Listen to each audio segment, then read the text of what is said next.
नमस्कार दोस्तों, मैं विकल्प श्रीवास्तव शिक्षा इंस्टीट्यूट के इस ऑनलाइन प्लेटफॉर्म में आपका स्वागत करता हूं। ठीक है, आज का वीडियो हम लेबर इंस्पेक्टर को ध्यान में रख के लाए हैं। ठीक है, मैं जानता हूं हम थोड़े लेट हैं, ठीक है, लेकिन क्लासेस बहुत ज़्यादा है, ठीक है, समय बहुत कम है, तो वीडियो आने में लेट हो रहा है, लेकिन अब ये गलती अब आगे नहीं दोहराई जाएगी। ठीक है, लेबर इंस्पेक्टर में टोटल 5 टॉपिक है। 5 टॉपिक का हम हर दिन, हर 1-2 दिन में आपको वीडियो प्रोवाइड कराएंगे और लेबर इंस्पेक्टर से जुड़े जो कुछ MCQ क्वेश्चन है, ठीक है, जो नए MCQ क्वेश्चन है जो आपको और कहीं सोर्स में नहीं मिल रहे, सोर्स से नहीं मिलेंगे, वो हम आपको प्रोवाइड कराने के प्रयास करेंगे। ठीक है, लेबर इंस्पेक्टर का ये जो वीडियो है वो टॉपिक है उसका हिस्ट्री ऑफ लेबर लॉ। ठीक है, ये देखिए, history of labour law. History of labour law के बारे में मेरे को पता है, आप बहुत सारे सोर्स अवेलेबल हो चुके हैं मार्केट में, वहाँ से पढ़ भी लिए होंगे, मेरे को पता है। लेकिन मैं ये बोलना चाह रहा हूँ कि इस वीडियो में ये मैं प्रॉमिस करता हूँ आपको कि आपको कुछ नया सीखने को मिलेगा, नया कुछ जानने को मिलेगा। ठीक है, तो अगर आपको ऐसा लगे कि ये वीडियो आपके काम का है तो अपने दोस्तों को ज़रूर बताइए। ठीक है, चलिए स्टार्ट करते हैं लेबर इंस्पेक्टर का पहला वीडियो। ठीक, पहली बात तो ये है कि ये जो हमारा लेबर इंस्पेक्टर का वीडियो है, ठीक है, उसमें हम स्टार्ट क्या करेंगे। ठीक है, स्टार्ट कहां से करेंगे, तो हमको पहले तो, ठीक है, पहले हमको लेबर इंस्पेक्टर का जो पहला टॉपिक है हमारा history of labour law. History of labour law में पहले हमको ये देखना है कि डेफिनेशन क्या है। ठीक है, लेबर लॉ की डेफिनेशन क्या है। ठीक है, लेबर लॉ की डेफिनेशन के बारे में बाद हम उसके बैकग्राउंड में जाएंगे कि लेबर लॉ जो आया उसका बैकग्राउंड क्या था। ठीक है, उसके बाद अपन देखेंगे कि लेबर लॉ, जो बहुत सारे लेबर लॉ है ना हमारे देश में, ठीक है, कब से आए, स्वतंत्रता के पहले से आना चालू हो गए थे। ठीक है, तो बहुत सारे जो स्वतंत्रता के पहले से लेबर लॉ आ रहे हैं देश में, उस लेबर लॉ का बैकग्राउंड क्या है। ठीक है, बैकग्राउंड का मतलब ये है कि वो क्यों लाए गए। ठीक है, और वर्तमान में जो लेबर लॉ का स्वरूप है वो कैसा है। ठीक है, तो ये इस वीडियो में ये 4 टॉपिक को मैं कवर करने का प्रयास करूंगा। ठीक है, चलिए आगे बढ़ते हैं। पहला है डेफिनेशन ऑफ लेबर लॉ। ठीक, देखिए, वीडियो स्टार्ट करने से पहले एक छोटी सी बात है। ठीक है, जैसे श्रम विधान होता है, ठीक है, लेबर लॉ, ठीक है, श्रम विधान का उदय कहां से होता है। ठीक है, संविधान किसका पार्ट है, तो श्रम कानून की हिस्ट्री को समझने से पहले हमको यह समझना पड़ेगा कि जो श्रम कानून है वो एक्चुअल में क्या है। ठीक है, श्रम कानून हिस्सा है सामाजिक विधान का, ठीक है, सोशल लॉ का। अब सोशल लॉ क्या होता है, सामाजिक विधान क्या होता है। देखिए, समाज में जो विघटन देखने को हमको मिलता है, ठीक है, समाज में की जो कुरीतियां हमको देखने को मिलता है, या समाज को में जो वंचित वर्ग है उनको शोषण से बचाने के लिए जो कानून बनाया जाता है उसको क्या बोलते हैं अपन, सामाजिक विधान। ठीक है, अब इसी सामाजिक विधान का एक अंग क्या है, श्रम विधान। आइए देखने का, समझने का प्रयास करते हैं। देखिए, पहला है सामाजिक विधान, सोशल लेजिस्लेशन। ठीक है, सामाजिक विधान सरकार द्वारा पारित वह कानून है जो सामाजिक बुराइयों को दूर करने, सामाजिक विघटन को रोकने, पहला पॉइंट है। ठीक है,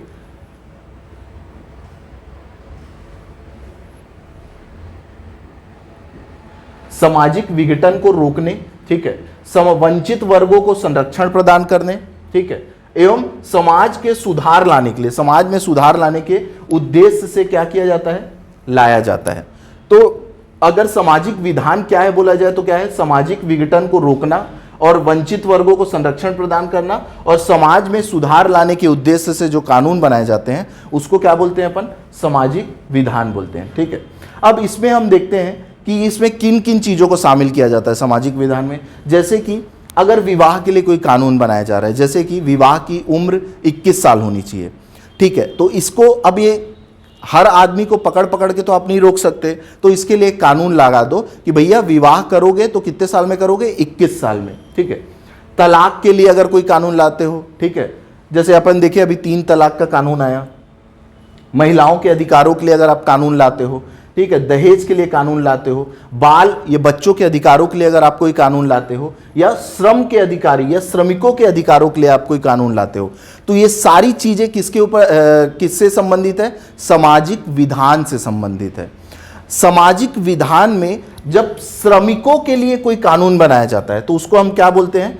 श्रम विधान बोलते हैं। ठीक है, तो श्रम विधान, अब देखते हैं कि श्रम विधान क्या होता है। श्रम विधान किसको बोलेंगे? श्रम कानून राज्य द्वारा निर्मित उन कानूनों को कहते हैं जो श्रमिकों, रोजगार प्रदाताओं, ट्रेड यूनियनों, सरकार के बीच संबंधों को परिभाषित करता है। ठीक है, तो श्रम कानून क्या होगा? श्रम कानून ये होगा कि श्रमिकों की बहुत सारी, देखिए श्रमिकों जो आपके यहाँ जो काम करते हैं या श्रमिक जो हैं जो इंडस्ट्री में काम करते हैं उनकी बहुत सारी समस्याएं हैं। ठीक है, हर समस्याओं को दूर करने के लिए, उन समस्याओं को आइडेंटिफाई करके उसके लिए कोई नियम कानून सरकार बनाती है, उसी को हम क्या बोलते हैं? श्रम कानून। जैसे श्रमिकों की समस्याएं क्या क्या हो सकती है? जैसे मजदूरी की मात्रा, ठीक है, मजदूरी की मात्रा, एक मिनिमम वेजेस मिलना चाहिए, मजदूरी का भुगतान, भैया एक तय समय में उनका भुगतान मिल जाना चाहिए।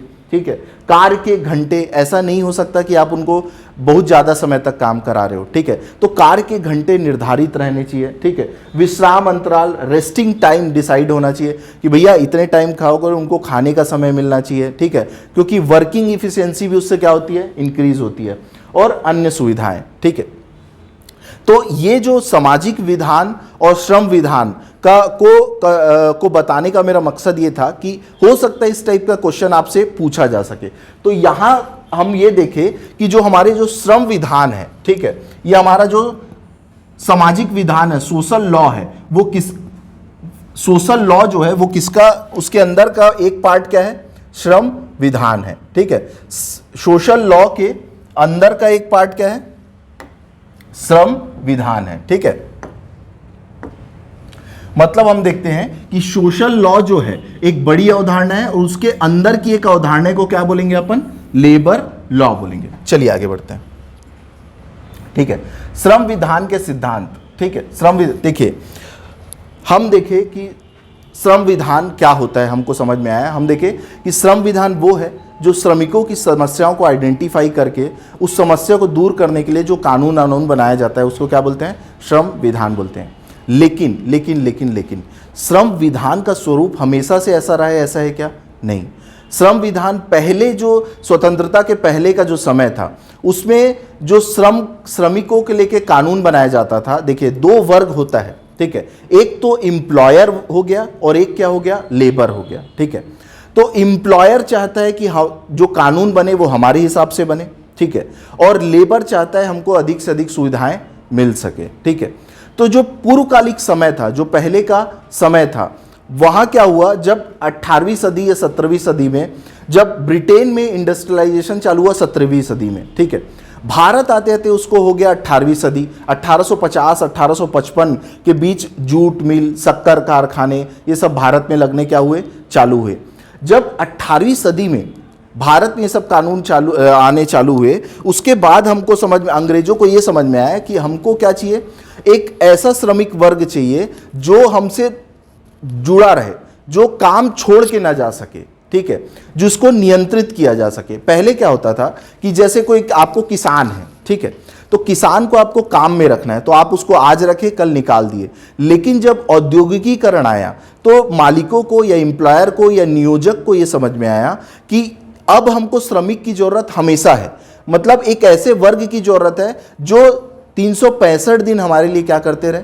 काम करते रहे। ठीक है, तो ये जो पहले जो श्रम कानून के बारे में पढ़ने से पहले हमको ये समझना पड़ेगा कि जो श्रम विधान का जो सिद्धांत है, मतलब जिस कारण से श्रम विधान लाया जा रहा था, उसके पीछे का बैकग्राउंड क्या काम कर रहा था। ठीक है, तो जो पूर्वकालिक समय था, जो पहले का समय था, उसमें जो श्रम विधान या श्रम कानून बनाए जाते थे वो दमनकारी स्वरूप लिए हुए होते थे। ठीक है, मतलब उनका उद्देश्य क्या रहता था? श्रमिकों को फायदा पहुंचाना है उनका उद्देश्य क्या? नहीं, उनका उद्देश्य रहता था नियोजक वर्ग को संतुष्ट करना। ठीक है, क्योंकि नियोजक वर्ग या एम्प्लॉयर वर्ग कौन रहते थे? ब्रिटिशर रहते थे। ठीक है, तो ये जो नियोजक वर्ग को संतुष्ट करने के लिए जब आप कानून बनाओगे तो आपके कानून का जो स्वरूप रहेगा वो कैसा रहेगा, दमनकारी रहेगा। ठीक है, अब उसका एग्जाम्पल है जैसे कैसे दमनकारी स्वरूप लिए हुए था, तो देखते हैं अपन दासों पर कई तरह के प्रतिबंध लगाना। ठीक है, पहले दास प्रथा प्रचलित थी आपको पता है, तो दासों पर कई तरह के प्रतिबंध लगा रहे हैं। ठीक है, कृषि में दास प्रथा का प्रचलन बढ़ाया जा रहा है। ठीक है, बंधुआ श्रम प्रथा को सामाजिक मान्यता दिलाने का प्रयास किया जा रहा है। ठीक है, उसके बाद अपन देखते हैं कि जो आधुनिक श्रम विधान है, जो स्वतंत्रता के बाद श्रम कानून आया, ठीक है, या स्वतंत्रता आंदोलन जैसे जैसे मजबूत होते गया, हम सबको पता है कि भारत में जैसे जैसे स्वतंत्रता का आंदोलन आगे बढ़ रहा था, श्रमिक वर्ग का भी आंदोलन क्या हो रहा था, आगे बढ़ रहा था। तो स्वतंत्रता का आंदोलन जितना मजबूत होता था, अंग्रेज उतना फैसिलिटेट करने का प्रयास करते थे अपने कानूनों के माध्यम से। वो ये परिलक्षित करवाना चाहते थे हमको कि देखो हम आपका हित में काम कर रहे हैं। ठीक है, तो आधुनिक श्रम विधान जिसमें अपन आफ्टर इंडिपेंडेंस को ले सकते हैं, उस वो श्रमिकों के अधिकार दिलाने वाले स्वरूप में था। जो कानून बनाया गया उस श्रमिकों को अधिकार दिलाने वाले स्वरूप में था। ठीक है, इसमें अपन देखते हैं कि संरक्षा का सिद्धांत, ठीक है, यह सुरक्षा का सिद्धांत हो गया। सामाजिक न्याय का सिद्धांत हो गया, भैया सामाजिक न्याय सबको मिलना चाहिए, equal work for equal pay होना चाहिए। ठीक है, विनियमन का सिद्धांत हो गया। ठीक है, उनको प्रोटेक्ट करने का सिद्धांत हो गया। उसको बात का हो गया कल्याण का सिद्धांत हो गया, उनके कल्याण के लिए काम किया जा सके। सामाजिक सुरक्षा का सिद्धांत हो गया, निवारण का सिद्धांत हो गया और आर्थिक विकास का सिद्धांत हो गया। यहाँ ये जो सारे सिद्धांत है, अभी देखो हिस्ट्री ऑफ लेबर लॉ का जो पोर्शन है उसमें हमको कौन से कानून या कौन कौन से प्रश्न दिख सकते हैं। ठीक है, तो इसमें सिंपल हमसे कानून पूछेगा और वो कब आया ये पूछेगा। ठीक है, दूसरा जो ये वीडियो बनाने के लिए जब मैं प्रिपेयर कर रहा था टॉपिक को, तो मेरे को ये रियलाइज हुआ कि वो ये भी तो पूछ सकता है कि सुरक्षा से सिद्धांतों से संबंधित कौन कौन से कानून स्थापित किए गए, ये भी तो इस टाइप का भी तो प्रश्न पूछ सकता है। इसीलिए मैं ये प्रयास किया कि एक एक पॉइंट को आपको समझाऊं और इस पॉइंट को लेके कौन कौन से कानून आए हैं और किस समय आए हैं ये बताने का प्रयास करूं। तो आइए देखते हैं। पहले हम देखते हैं संरक्षा का सिद्धांत या प्रिंसिपल ऑफ कंजर्वेशन, सुरक्षा का सिद्धांत। ठीक है, अब ये सारे जो सिद्धांत दिए हैं उनको एक एक करके हम समझने का प्रयास करते हैं। तो पहला सिद्धांत के बारे में जो हम देखेंगे वो ये है कि सुरक्षा का सिद्धांत, प्रिंसिपल ऑफ कंजर्वेशन। ठीक है, अब इसका बैकग्राउंड ये है कि श्रमिक स्वयं की सुरक्षा में असमर्थ थे। ठीक है, अब इसीलिए उनको सुरक्षित करने के लिए कौन कौन से कानून बनाए गए। ठीक है, तो इसके लिए कारखाना अधिनियम 1948 में लाया गया। ठीक है, और खान अधिनियम 1952 में लाया गया। तो कारखाना अधिनियम का संबंध किससे है, सुरक्षा के सिद्धांत से है। खान अधिनियम का संबंध किससे है, सुरक्षा के सिद्धांत से है। ठीक है, सामाजिक न्याय का सिद्धांत, प्रिंसिपल ऑफ सोशल जस्टिस। ठीक है, सामाजिक न्याय का मतलब यह होता है कि स्वीकृत मानकों को स्थापित करने का प्रयास किया जाए। समानता का जो स्वीकृत मानक है उसको स्थापित करने का प्रयास किया जाए। जैसे बंधुआ श्रम रहते हैं, ठीक है, तो बंधुआ श्रमिकों को हटाने के लिए क्या क्या प्रयास किए गए या उनको रिलैक्स करने के लिए क्या क्या प्रयास किए गए। तो बंधुआ श्रम अधिनियम लाया गया 1976 में। अब क्वेश्चन कैसे पूछेगा, बंधुआ श्रम अधिनियम सर्वप्रथम कब आया, 1976 से आया।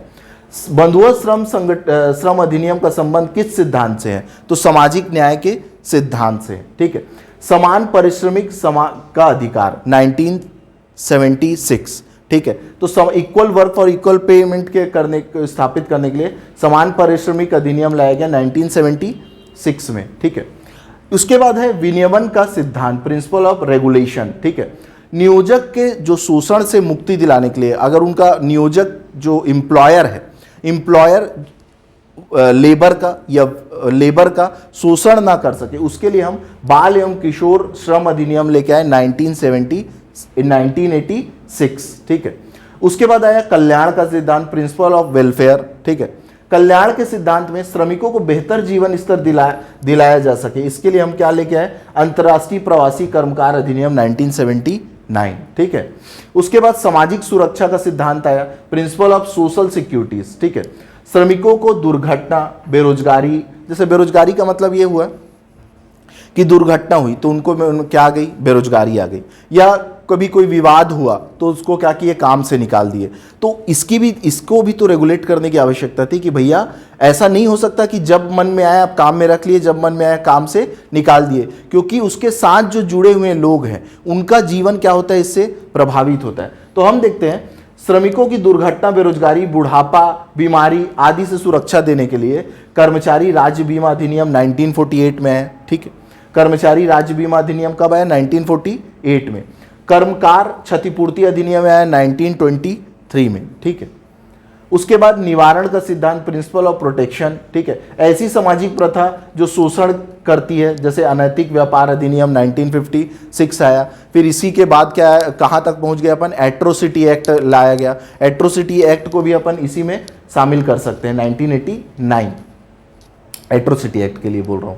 आर्थिक विकास का सिद्धांत, आर्थिक विकास मतलब मजदूरी भुगतान अधिनियम 1936, औद्योगिक विवाद अधिनियम 1947। ठीक है, मजदूरी भुगतान अधिनियम, ठीक है, पेमेंट ऑफ वेजेस एक्ट 1936 को अलग से भी हमको पढ़ना है क्योंकि सिलेबस में आपके मेंशन किया हुआ है। ठीक है, अंतर्राष्ट्रीय एकात्मकता का सिद्धांत हो गया। अंतर्राष्ट्रीय एकात्मकता मतलब 1919 में क्या हुआ, आईएलओ की स्थापना की गई। ठीक है, आईएलओ की स्थापना की गई और भारत जो है उसके संस्थापक सदस्यों में से क्या था, एक था। ठीक है, तो आईएलओ की स्थापना इसलिए की गई क्योंकि मजदूर क्या है, वस्तु नहीं है। ठीक है, मजदूर कुछ मानव अधिकार लेके पैदा होता है। ठीक है, और वो मानव अधिकार क्या है, सभी के एक समान है। ठीक है, तो एक ऐसा कानून बनाया जा सके जो जैसे काम करने, यहाँ के व्यक्ति अगर कोई बाहर काम करने जा रहा है तो उसको वही अधिकार मिले जो यहाँ मिल रहा है। ठीक है, तो इसको स्थापित करने के लिए इंटरनेशनल लेबर ऑर्गेनाइजेशन की क्या की गई थी, स्थापना। अब देखो, हिस्ट्री ऑफ लेबर लॉ को देखने के लिए हम दो परिदृश्य हो सकते हैं, एक तो वैश्विक परिदृश्य हो सकता है और एक क्या होता है, भारत का परिदृश्य हो सकता है कि इंडिया में इवोल्यूशन कैसे हुआ, किसका, लेबर लॉ का, और वैश्विक स्तर पे लेबर लॉ पे कब चर्चा हुई। तो इस वीडियो की स्टार्टिंग में मैं आपको बताया था, सबसे पहले औद्योगिक, देखो लेबर लॉ की जरूरत कहाँ पड़ेगी, जहां बहुत बड़ी संख्या में लेबर रहेंगे। ठीक है, अब बहुत बड़ी संख्या में रेगुलर लेबर कहाँ रहेंगे, जहां उद्योग रहेगा, और उद्योग की शुरुआत कहाँ से हुई, ब्रिटेन से हुई। ठीक है, तो 17वीं शताब्दी में जब ब्रिटेन में अब उद्योग की शुरुआत हुई, वो उसका भी एक वो है कि उद्योग की शुरुआत ब्रिटेन में कैसे हुई। ठीक है, हम सबको पता है कि अर्थव्यवस्था का एक नियम है, अर्थव्यवस्था में 3 सेक्टर के बारे में हमको पता है। पहला होता है प्राइमरी सेक्टर, दूसरा होता है सेकेंडरी सेक्टर, तीसरा होता है टर्सरी सेक्टर। ठीक है, हम सबको पता है कि प्राइमरी सेक्टर में कृषि के क्षेत्र आते हैं, सेकेंडरी सेक्टर में उद्योग के क्षेत्र आते हैं। ठीक है, और तीसरे सेक्टर में सर्विस के क्षेत्र आता है। जब कोई देश प्राइमरी सेक्टर में एकदम मजबूत हो जाता है तो वो कहाँ स्विच करता है, उद्योग के सेक्टर में या इंडस्ट्री के सेक्टर में। ठीक है, तो ब्रिटेन वो पहला देश था जहां उत्पादन बहुत बड़ी मात्रा में हो चुका था, और वो उत्पादन को खपत करवाने के लिए अपने जो उत्पादित वस्तु है उसको लंबे समय तक या और मार्केट ढूंढने का प्रयास कर रहा था, और जैसे जैसे उसको मार्केट मिलते जा रहा था तो अपनी चीज़ों को बेचने के लिए इंडस्ट्री का रूप लिया उसका, वहाँ का मार्केट। कृषि से वो इंडस्ट्री में सबसे पहले शिफ्ट हुआ कहाँ, 17वीं शताब्दी में। जब उद्योगीकरण आया ब्रिटेन में, तो वहाँ श्रमिकों की संख्या बढ़ी और उनको अधिकार देने की शुरुआत हुई। ठीक है, तो आधुनिक श्रम कानून का मील का पत्थर हम किसको बोलते हैं, 1802 में एक health and moral of apprentice act आया था। ठीक है, इसको मील का पत्थर कहा जाता है, किसमें, श्रम कानून में। ठीक है, तो एग्जाम में पूछ सकता है कि वैश्विक स्तर पे कौन सा कानून है जिसको श्रम संहिता के लिए मील का पत्थर की संज्ञा दी जाती है, तो कौन सा है, health and morals of apprentice act. ठीक है, कब आया था, 1802 में। ठीक है, इस कानून को लाने के लिए रॉबर्ट पील को श्रेय मिलता है। किसको मिलता है, रॉबर्ट पील को। यह भी एक इंपॉर्टेंट फैक्ट हो सकता है आपके लिए जो एग्जाम में आपसे पूछ सकता है। ठीक है, उसके बाद हमको पता है कि 1919 में किसकी स्थापना की गई थी, आईएलओ के, इंटरनेशनल लेबर ऑर्गेनाइजेशन का क्या किया गया, गठन किया गया। उसके बाद 1944 में देखो 1919 में इंटरनेशनल लेबर ऑर्गेनाइजेशन की स्थापना की गई और उसके बाद 1944 में एक डिक्लेरेशन आया आईएलओ का, जिसको नाम दिया गया डिक्लेरेशन ऑफ फिलाडेल्फिया। ठीक है, डिक्लेरेशन ऑफ फिलाडेल्फिया नाम दिया गया। ठीक है, ये डिक्लेरेशन आया था 10 मई 1944 को।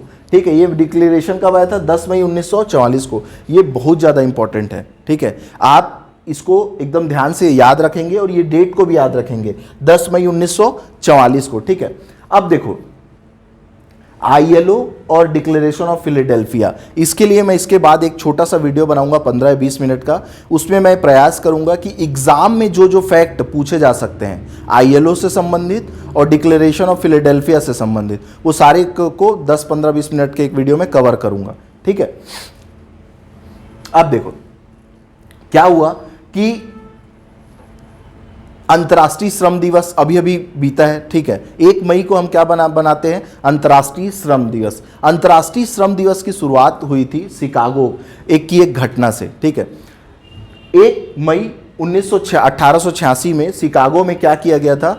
मजदूरों, देखो मजदूर सबसे पहले आंदोलन करना चालू किए कार्य के घंटों को लेकर। पहले 16 घंटे की कार्य अवधि होती थी, 16 घंटे की कार्य अवधि होती थी। तो काम के घंटे को कम करने के लिए मजदूर क्या किए? प्रोटेस्ट किए। अब इस काम के घंटे को कम करने के लिए शिकागो के हिल मार्केट में प्रोटेस्ट कर रहे थे वो, तो पुलिस वाले और मजदूरों के बीच मुठभेड़ हुई और उससे क्या हुआ? गोलियां चली और बहुत सारे मजदूर मारे गए। ठीक, अब इसी घटना की याद में 1889 में 1 मई के दिन अंतर्राष्ट्रीय श्रम दिवस पहली बार मनाया गया। ठीक है, पहली बार 1889 में अंतर्राष्ट्रीय श्रम दिवस मनाया गया। ठीक है, अब भारत में पहली बार अंतर्राष्ट्रीय श्रम दिवस कब मनाया गया? 1923 में। कब मनाया गया? 1923 में। किसके द्वारा मनाया गया अंतर्राष्ट्रीय श्रम दिवस? किसके द्वारा मनाया गया? लेबर किसान पार्टी के द्वारा मनाया गया। ठीक है, किसके द्वारा मनाया गया? लेबर किसान पार्टी के द्वारा। लेबर किसान पार्टी के द्वारा अंतर्राष्ट्रीय श्रम दिवस मनाया गया पहली बार 1923 में। अब अब लेबर किसान पार्टी के अध्यक्ष कौन थे? ये थे सिंगारवेलु चेट्टी। ठीक है, इनका नाम था सिंगारवेलु चेट्टी। भारत सरकार की देख रहे हो आप, ये क्या है? ठीक है, ये कितने इंपॉर्टेंट सदस्य हैं। तो यहां से एग्जाम में प्रश्न ये पूछ सकता है आपसे कि पहली बार भारत में अंतर्राष्ट्रीय श्रम दिवस कब मनाया गया? ये तो एक क्वेश्चन बनेगा ही। ठीक है, किस पार्टी के द्वारा मनाया गया? तो लेबर किसान पार्टी के द्वारा मनाया गया। लेबर किसान पार्टी के द्वारा मनाया गया। और अगर आप मेरा थंब देखेंगे तो उसमें एक झंडा दिख रहा है। ठीक है, हसिया वाला झंडा है। उस झंडे को मजदूरों का निशान माना जाता है। ठीक है, बहुत सारे देशों में इसका प्रयोग किया जाता है। भारत में पहली बार, आप सीपीआईएम के बारे में सुने हो ना, उनका जो झंडा देखे होगे ना, भारत में पहली बार लाल कलर के झंडे का उपयोग 1923 की इसी घटना में की गई थी। ठीक है, 1923 में ये जो घटना हुई थी, जो लेबर किसान पार्टी के द्वारा अंतर्राष्ट्रीय श्रम दिवस मनाया गया था, उसी में पहली बार भारत में किसका प्रयोग हुआ? लाल झंडे का प्रयोग किया गया। और लेबर किसान पार्टी के अध्यक्ष कौन थे? एम सिंगारवेलु चेट्टी। ठीक है, चलिए आगे बढ़ते हैं।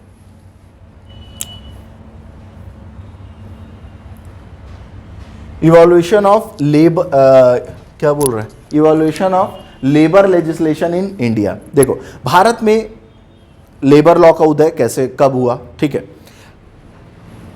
इसको अपन 3 भागों में, 4 भागों में बांट के अपन देख सकते हैं। ठीक है, 4 भागों में अगर आप चाहो तो इसको बांट सकते हो। 4 भागों में इसको क्या कर सकते हो? बांट सकते हो। ठीक है, 4 भागों में बांट सकते हो। पहला हो गया 1919 के पहले का श्रम कानून हो गया। 1919 के पहले का श्रम कानून हो गया। उसके बाद 1919 के बाद का श्रम कानून हो गया। मतलब 1919 के पहले कौन कौन से श्रम कानून भारत में स्थापित हुए। दूसरा, 1919 के बाद भारत में कौन कौन से श्रम कानून स्थापित हुए। तीसरा, स्वतंत्रता के बाद कौन से श्रम कानून भारत में स्थापित हुए। चौथा, श्रम कानूनों की वर्तमान में क्या स्थिति है। वर्तमान में क्या स्थिति है? क्या स्थिति है श्रम कानूनों की वर्तमान में क्या स्थिति है? इस पे चर्चा करने के लिए पहले क्या स्टार्ट करते हैं अपन? 1919 के पहले के श्रम कानून। ठीक, देखो हम मैं आपको पहले बताया कि 18वीं सदी में 1850 1855 के बीच क्या हुआ, जूट मिल, कॉटन मिल, शक्कर कारखाने, ठीक है, ये सब चीज क्या होने लगना चालू हुआ भारत में, ठीक है। अब यहां से श्रमिकों का एक झुंड बनना चालू हुआ जो एक साथ प्रताड़ित हो रहा था, ठीक है, जो एक साथ, उनके कार्य के घंटे ज़्यादा थे, उनको नियमित समय में मजदूरी नहीं दी जाती थी, उनको ऐसी दशाओं में काम करने को बोला जाता था जो उनके लिए स्वास्थ्य के लिए अच्छा नहीं रहता था, उनके बच्चों के लिए अच्छा नहीं रहता था, ठीक है, उनको रहने के लिए अच्छा घर नहीं था, उनको जीवन जीने के लिए अच्छी सुविधाएं नहीं मिल पा रही थी, ठीक है, इतना मेहनत कर रहे थे, स्वास्थ्य अगर उनका खराब हो गया तो वो क्या हो जाते थे, बेरोजगार, फिर कोई काम के लायक नहीं रहते थे।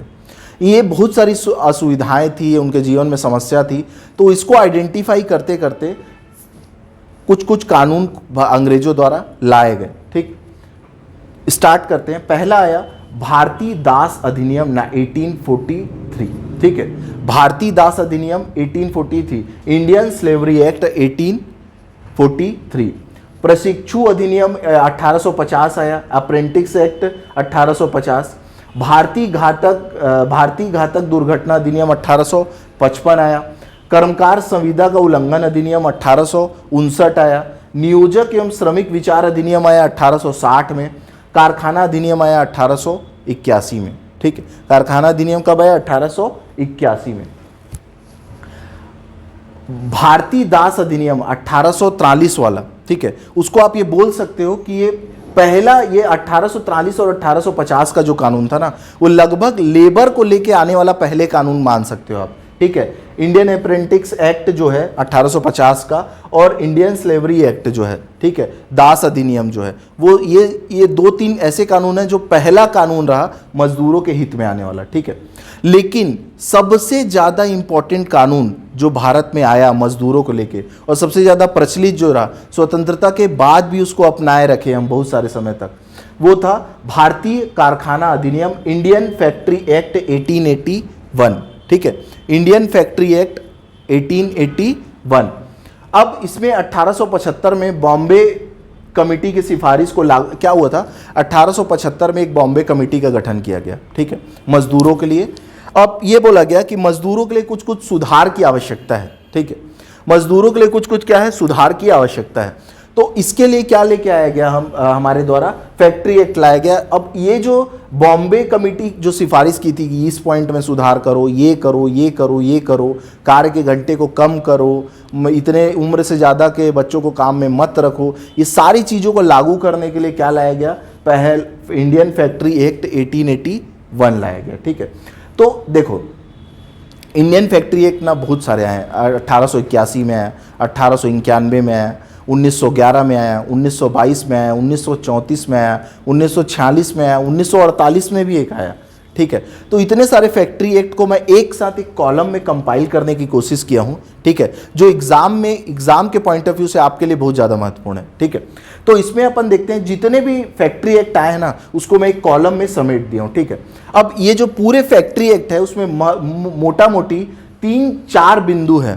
पहला, किस साल आया, दूसरा, किस गवर्नर के कार्यकाल में आया, चौथा, ये जो फैक्ट्री एक्ट लागू होता है वो कौन से इंडस्ट्री में लागू होता है। जैसे जो 1881 का जो फैक्ट्री एक्ट था वो उन इंडस्ट्री के लिए था जहां 100 से अधिक लेबर काम कर रहे हैं, ठीक है।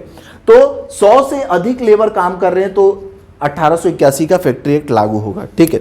उसके बाद इसके प्रावधान क्या क्या थे, ठीक है। प्रावधान मतलब कितने उम्र के कम के बच्चों को काम में नहीं रखा जा सकता था, कितने घंटे काम किए जाते थे, ये सारी चीज़ें, ठीक है। जो महत्वपूर्ण चीज़ है उसको मैं देखूं। जैसे स्टार्ट करते हैं, पहला फैक्ट्री एक्ट, ठीक है। सबसे पहले 1881 में फैक्ट्री एक्ट आया, ठीक है। उस टाइम लॉर्ड रिपन क्या थे, गवर्नर थे। तो आपसे पूछ सकता है कि 1881 के फैक्ट्री एक्ट के समय गवर्नर कौन थे, तो कौन थे, लॉर्ड रिपन, ठीक है। उसके बाद जो 100 श्रमिक जिस मजदूर फैक्ट्री में काम करते थे, जिस इंडस्ट्री में काम करते थे, उसके लिए फैक्ट्री एक्ट था, ठीक है। इसमें प्रावधान क्या था, 7 वर्ष से कम कार्य नहीं करेंगे, 7 वर्ष से कम आयु के बच्चे जो हैं काम नहीं करेंगे, ठीक है। आप सोच सकते हो 3 साल में आप स्कूल जाते हो और PP1 PP2 पढ़ने में 5 साल हो सकता है। मतलब आप जब क्लास 2 में थे, क्लास 2 तक के बच्चों को बस काम करने से इन लोग क्या किए, मना किए। उसके बाद ये क्या बोले कि 7 से 12 वर्ष तक के बच्चों को 9 घंटे काम करना पड़ेगा फैक्ट्री में। Can you imagine? अभी अपने को विश्वास नहीं होगा कि 7 से 12 साल के बच्चों को 9-9 घंटे काम करवाते थे, ठीक है। लेकिन ये फैक्ट्री अधिनियम का प्रावधान था कि अगर आपकी उम्र 7 से 12 साल है तो आपको 9 घंटे काम करना पड़ेगा, ठीक है। रेस्ट के लिए क्या बोलते थे, एक दिन में 1 घंटा विश्राम के लिए मिलेगा आपको, और 1 महीने में सिर्फ 4 दिन, ठीक है, 1 महीने में 4 दिन। फैक्ट्री एक्ट दूसरा आया 1891 में। दूसरा फैक्ट्री एक्ट कब आया? 1891 में। लॉर्ड लेस्डाउन के गवर्नरशिप में आया ये, और इसमें ये बोला गया कि ये जो फैक्ट्री एक्ट है वो 50 मजदूर जहां काम कर रहे हैं वहां ये लागू होगा। अब इसमें क्या क्या प्रावधान लिए? इसमें बोला गया यार 7 साल बहुत कम हो जाता है, अब उसको 9 साल कर दो। अरे भाई 9 साल में भी तो बच्चा ही रहता है वो, ठीक है। तो 9 साल के कम उम्र के बच्चों को क्या बोला कि आप काम नहीं कर सकते, ठीक है। और ये बोला गया 9 से 19 वर्ष के बच्चे अगर हो आप, तो आपको 7 घंटा डेली मजदूरी करना पड़ेगा अगर आप काम कर रहे हो तो। रेस्ट कितना मिलेगा? अगर आप महिला हो तो आपको एक दिन में 11 घंटे बस काम करना है, ठीक है। मतलब ये हुआ कि इस टाइम तक देखो ये हो रहा है कि ये जो समय है ना, इस समय तक एक दिन में एक व्यक्ति 16 घंटे काम करता था, ठीक है। और इसमें यह बोला गया कि अगर आप महिला हो तो आप 16 घंटे मत करो, 11 ही घंटे कर लो, ठीक है। अगर आप महिला हो तो एक दिन में 11 ही घंटे काम कर लो। और अगर आप महिला हो तो आपको एक छूट मिलेगी कि 8 बजे के बाद कार्य नहीं करना होगा, ठीक है। अभी आपको पता है कि जो लेबर कोड आया है, जो वर्तमान में जो नया लेबर कोड आया है, उसमें क्या किया गया है कि महिलाओं को रात में काम करने की भी क्या दी गई है, छूट दी गई है। और जो एम्प्लॉयर हैं, जो नियोजक हैं, उनको ये बोला गया है कि महिलाओं की पर्याप्त सुरक्षा का क्या करे, व्यवस्था करे। तो इसमें विवाद भी उत्पन्न हो गया है कि महिलाओं को क्यों रात में काम करने बोला जा रहा है, ठीक है। दूसरा पॉइंट ये है कि जब आप एक समानता की बात करते हो, ठीक है, तो जब महिला फाइटर जेट उड़ा सकती है, दुश्मन से लड़ाई कर सकती है, तो रात में अपने ही देश में, अपने ही क्षेत्र में, अपने ही लोगों के बीच काम क्यों नहीं कर सकती भाई, ठीक है। तो यहाँ महिलाओं की गलती है कि लोगों की गलती है, सोचनी बात है, ठीक है। दूसरा फैक्ट्री एक्ट आया बच्चों 1911 में, ठीक है। 1911 में जो फैक्ट्री एक्ट आया उस टाइम गवर्नर थे लॉर्ड हार्डिंग, ठीक है। संशोधन प्रस्ताव था। संशोधन प्रस्ताव ये है कि उसी फैक्ट्री एक्ट को संशोधित करके लाया गया, ठीक है। उसमें यह बोला गया कि पुरुष जो 16-16 घंटे काम कर रहे हैं, अब से वो कितने घंटे काम करेंगे, 12 घंटे काम करेंगे, ठीक है। कितने घंटे काम करेंगे, 12 घंटे। तो कार्य के घंटों को कम किस फैक्ट्री एक्ट में किया गया, कब, 1911 में, गवर्नर जनरल लॉर्ड हार्डिंग, ठीक है।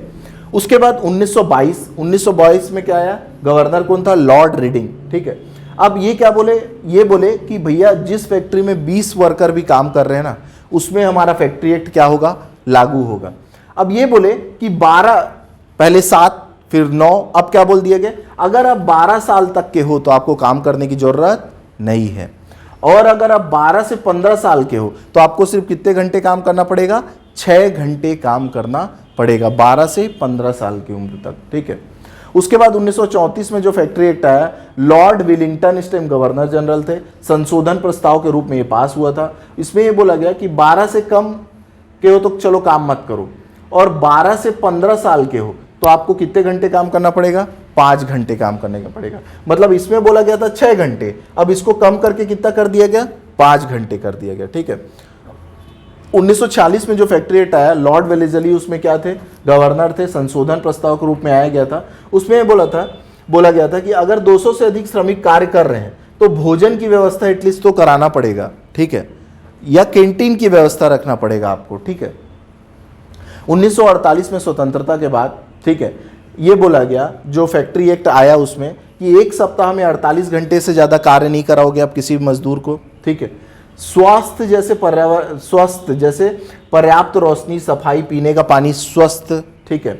सुरक्षा जैसे सुरक्षा उपकरण से सुरक्षा। नोट, यह व्यवस्था ना होने पर दंड का प्रावधान किया गया और बोला गया 1 साल का जेल जाओ और या 1 लाख रुपए जुर्माना दो। स्वतंत्रता मिल गई थी, संविधान लागू होने की स्थिति मोड में था, ठीक है।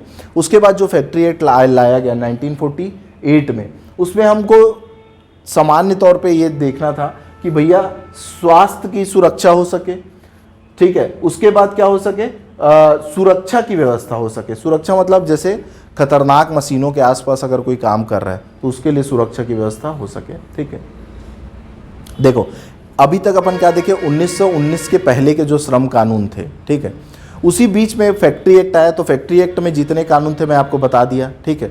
अब 1919 के से स्वतंत्रता प्राप्ति तक के जो कानून आए हैं उनके बारे में चर्चा कर लेते हैं। जैसे कर्मचारी क्षतिपूर्ति अधिनियम 1923 आया था, ठीक है।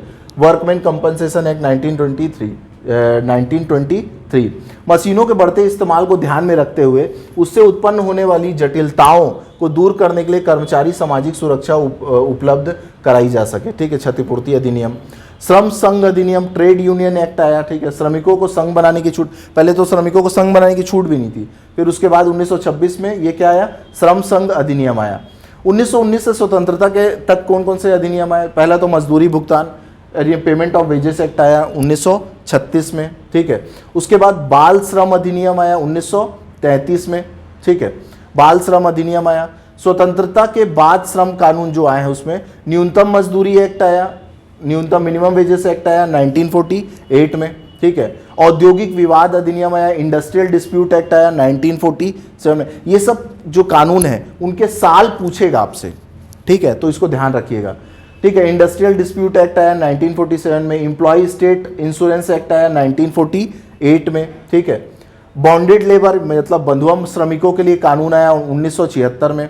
समान पारिश्रमिक अधिनियम आया 1936 में, ठीक है। इक्वल रिम्यूनरेशन एक्ट आया। बाल एवं किशोर श्रम अधिनियम आया 1986 में। असंगठित कर्मकार को संगठित करने के लिए मतलब अनरिकॉग्नाइज्ड सेक्टर में जो काम कर रहे हैं उसको सुरक्षा दिलाने के लिए 2008 में कानून लेके आए, ठीक है। उसके बाद हम देखते हैं कि वर्तमान में श्रम अधिनियमों का क्या स्वरूप है। देखो वर्तमान हुआ ये कि कुल मिला के 44 केंद्र से संबंधित कानून थे मजदूरों के और 100 से अधिक कानून राज्यों से संबंधित थे, ठीक है। टोटल 144, 50 या 150 कानून भारत में श्रमिकों के लिए बनाए गए थे, ठीक है। अब सरकारों को समय के साथ ये समझ में आया कि इतना कानून हो गया है कि न मजदूर को पता है, न अधिकारी को पता है, न किसी को पता है कि कौन सा कानून किसके लिए है। तो भैया इसको 150 कानून बनाए हो उसको सीमित किया जाए ताकि समझ विकसित की जा सके। तो इसमें क्या होता है कि देखिए जो श्रम कानून है वो समवर्ती सूची का विषय है, ठीक है। किसका विषय है? समवर्ती सूची का विषय है। इसके बारे में थोड़ा समझते हैं इसको। ये किसका विषय है? समवर्ती सूची का मतलब कॉन्करेंट लिस्ट का, कॉन्करेंट लिस्ट का विषय है ये, ठीक है। अब कॉन्करेंट लिस्ट में होता ये है, कॉन्करेंट लिस्ट में होता ये है कि इसमें यूनियन भी कानून बनाता है और स्टेट भी कानून बनाता है, ठीक है। अब यहां प्रश्न ये उठता है कि कौन सा कानून यूनियन का बनाया हुआ कानून कौन सा किस संस्था में लागू होगा। तो अगर कोई कानून यूनियन बनाया है, ठीक है, तो वो यूनियन की जितनी संस्थाएं या सेंट्रल से संबंधित जो फैक्ट्री है, इंडस्ट्री है, जो सेक्टर है उसमें लागू होगा। अगर स्टेट कोई पीएसयू की स्थापना करता है या पब्लिक सेक्टर यूनिट है स्टेट का कोई, तो स्टेट अगर चाहे तो उस कानून को संशोधित रूप में इस यहां लागू करा सकता है, या स्टेट चाहे तो यूनियन के ही कानून को क्या कर सकता है, इसमें इंप्लीमेंट कर सकता है, ठीक है। तो कंकरेंट लिस्ट में होने के, समवर्ती सूची में होने के कारण यह हुआ कि श्रम के संबंध में कानून राज्य भी बनाते गए, केंद्र भी बनाते गए। तो इससे क्या हो रहा था कि दिक्कत पैदा हो रही थी। तो अभी वर्तमान में पूरे श्रम 150 से ऊपर जो 140-50 श्रम कानून थे उसको कंपाइल करके 4 लेबर कोड बनाए गए, ठीक है। 4 लेबर कोड, एक उद्योग के लिए, एक मजदूरी वेजेस कोड, ठीक है, इंडस्ट्री के लिए एक कोड बनाया गया, सामाजिक सुरक्षा के लिए एक कोड बनाया गया और व्यापार की सुरक्षा के लिए एक कोड बनाया गया है। अब लेबर कोड जो बनाया गया उसके लिए द्वितीय राष्ट्रीय श्रमिक आयोग की सहायता ली गई, ठीक है। द्वितीय राष्ट्रीय श्रम आयोग की सिफारिश को ध्यान में रखा गया, मतलब द्वितीय राष्ट्रीय श्रम आयोग जो था उसको ध्यान में, उसकी सिफारिश को ध्यान में रख के उसको लेबर कोड में क्या किया गया, कन्वर्ट किया गया। लेकिन हमको ये जानना है कि श्रम आयोग कितना गठित किया गया, ये भी तो पूछ सकता है एग्जाम में कि कितने राष्ट्रीय श्रम आयोग का गठन किया गया। तो हमको ध्यान रखना है कि केवल 2 राष्ट्रीय श्रम आयोग का क्या किया गया है, अभी तक गठन किया गया, ठीक है। पहला प्रथम राष्ट्रीय श्रम आयोग का गठन हुआ 1966 में, द्वितीय राष्ट्रीय श्रम आयोग का गठन हुआ 2002 में। ठीक है, प्रथम राष्ट्रीय श्रम आयोग के अध्यक्ष कौन थे? पी.बी. गजेंद्र गढ़कर। ठीक है, पी.बी. गजेंद्र गढ़कर।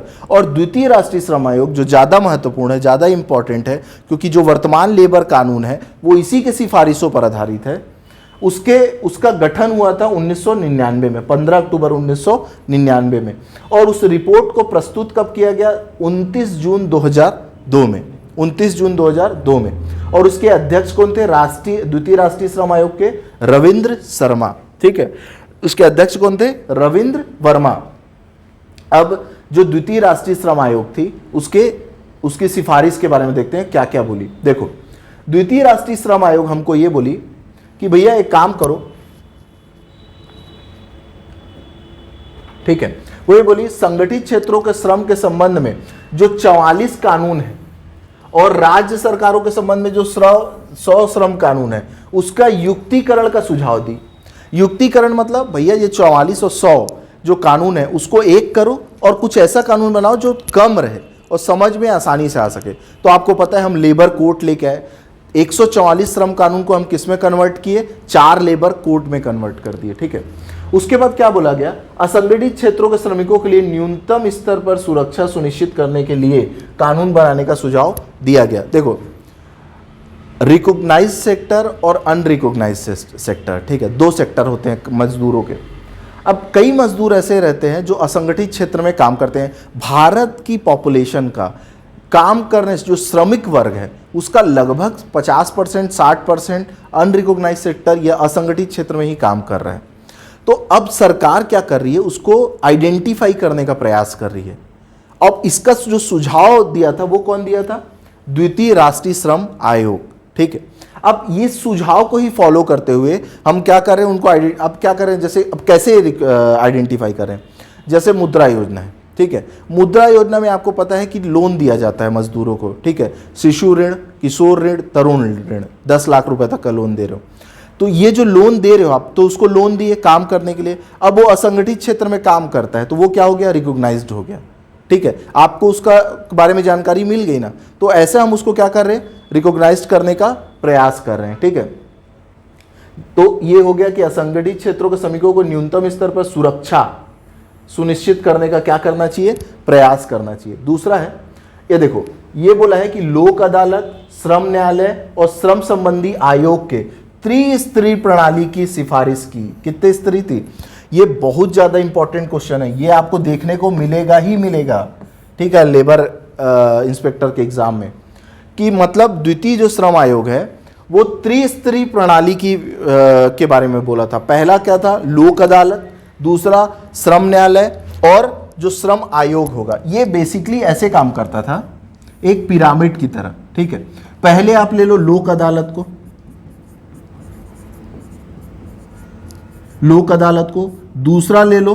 दूसरा आप ले लो श्रम न्यायालय को, ले लो, तीसरा आप ले लो आयोग को। ठीक है, तो अब इसके काम करने का ढंग देखो। अगर कोई फैक्ट्री है, फैक्ट्री में अगर कोई बार्गेनिंग का बात करना है, मतलब लेबर यूनियन जो है हड़ताल में जाना चाह रहा है। ठीक है, अब हड़ताल में जाने के लिए उसको नोटिस देना पड़ेगा कि भैया मैं हड़ताल में जाऊंगा। अभी जो वर्तमान में लेबर कोड चल रहा है उसमें यह बोला गया है कि 6 सप्ताह पहले आपको क्या देना पड़ेगा? नोटिस देना पड़ेगा। तो अब नोटिस पीरियड दिए तो अब आपको क्या करना पड़ेगा? उनसे बात करना पड़ेगा। ठीक है, उनसे बार्गेनिंग करना पड़ेगा कि भैया आप क्या चाहते हो, अगर आप ये चाहते हो तो अब मैं आपको ये देने के लिए तैयार हूं, क्या होना चाहिए। तो बार्गेनिंग के लिए कौन सी संस्था को निर्धारित किया गया? ये, ठीक है, लेबर आयोग को, श्रम आयोग को। ठीक है, उसके बाद क्या होता है? कभी कभी श्रमिकों की कोई व्यक्तिगत शिकायत रहती है, जैसे कोई महिला श्रमिक है, उनके साथ कोई नियोजक या एम्प्लॉय कोई गलत व्यवहार कर दिया, तो उसके लिए आप कहाँ जा सकते हो?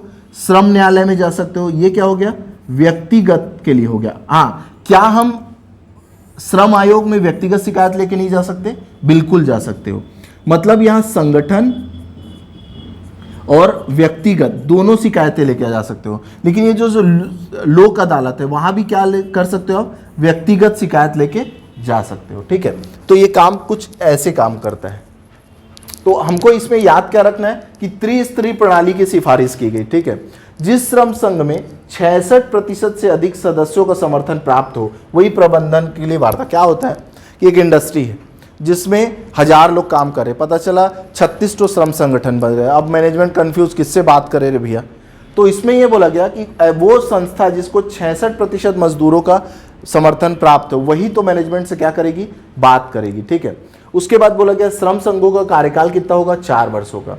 लेबर यूनियन जो भी बनेगा उसका कार्यकाल क्या होगा, 4 वर्षों का होगा, फिर से उसके बाद दोबारा चुना जाएगा। हड़ताल में जाना है तो 51% सदस्यों का क्या चाहिए, समर्थन, मतलब 51% लोग चाहते हैं अगर हड़ताल हो तब तो हड़ताल होगी, ठीक है। उसके बाद गैर कानूनी हड़ताल हेतु 3 दिन के लिए क्या करना पड़ेगा, वेतन में काटा जा सकता है। अगर कोई भी श्रम संघ गैर कानूनी तरीके से हड़ताल करता है तो उनकी 3 दिन की वेतन को क्या किया जा सकता है, काटा जा सकता है, ठीक है। देखो वर्तमान में हमको पता है 4 लेबर कोड बने हुए हैं, ठीक है। हम सबको पता है कि द्वितीय राष्ट्रीय श्रम आयोग की सिफारिश को हम मानते हुए क्या किए, 4 लेबर कोड बनाए। पहला औद्योगिक श्रम संहिता, दूसरा मजदूर संहिता या लेबर कोड, उसके बाद सामाजिक सुरक्षा संहिता हो गया 1920 और व्यापार सुरक्षा स्वास्थ्य कार्य की दशाएं अधिनियम 1920, ठीक है। तो ये जो 4 लेबर कोड है, ये 4 लेबर कोड है, उसमें पहला जो लेबर कोड है वो सबसे पहले कब स्थापित हुआ, 2019 में। कब स्थापित हुआ, 2019 में। जो बाकी के लेबर कोड है वो कब स्थापित हुए, 2020 में। देखो कब स्थापित हुए, 2020 में। तो सबसे पहले कौन सा कोड स्थापित किया गया, तो कौन सा, लेबर कोड स्थापित किया गया, ठीक है। टोटल 44 श्रम कानून थे केंद्र के, उसमें से वो 29 श्रम कानूनों को, अपने 29 श्रम कानूनों को 4 लेबर कोड में डिवाइड कर दिया, ठीक है। टोटल कितने श्रम कानून थे, 44, ठीक है।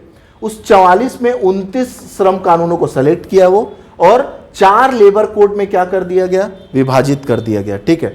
अब यही 4 लेबर कोड कौन सा है, औद्योगिक श्रम संहिता, ठीक है, और दूसरा मजदूर संहिता, तीसरा सामाजिक सुरक्षा संहिता या 2020 का, और व्यापार सुरक्षा स्वास्थ्य कार्य की दशाएं कोड, यह संहिता 2020 का। औद्योगिक संहिता में 3 श्रम कानून को रखा गया, ठीक है। 29 में से 3 किस में रखा गया, औद्योगिक श्रम संहिता में रखा गया। 4 किस में रखा गया, लेबर कोड में रखा गया, ठीक है। 29 में 4 लेबर कोड में रखा गया, 9 सामाजिक सुरक्षा के संबंध में रखा गया और 13 किस में रखा गया, श्रम कानूनों में रखा गया। मतलब ये 29 जो कानून थे उसमें से 3 इसको दिए गए, 4 इसको दिए गए, 9 इसको दिए गए और 13 किसको दिए गए, इसको दिए गए, ठीक है। देखो अभी जो लेबर इंस्पेक्टर का पेपर होगा इस सेगमेंट से प्रश्न उठने की संभावना सबसे ज्यादा है, ठीक है। तो जो आने वाला हमारा दूसरा वीडियो होगा उसमें ये जो जैसे लेबर कोड है, मजदूर संहिता है, ठीक है, उसके संबंध में क्या क्या क्वेश्चन पूछे जा सकते हैं, उसके जो महत्वपूर्ण प्रावधान है उसको लेके एक छोटा सा वीडियो आऊंगा मैं आपके लिए, जो आपके एग्जाम में क्या होगा, फायदेमंद होगा। अगर ये वीडियो आपको पसंद आया है तो अपने दोस्तों तक पहुंचाइए। Thank you so much.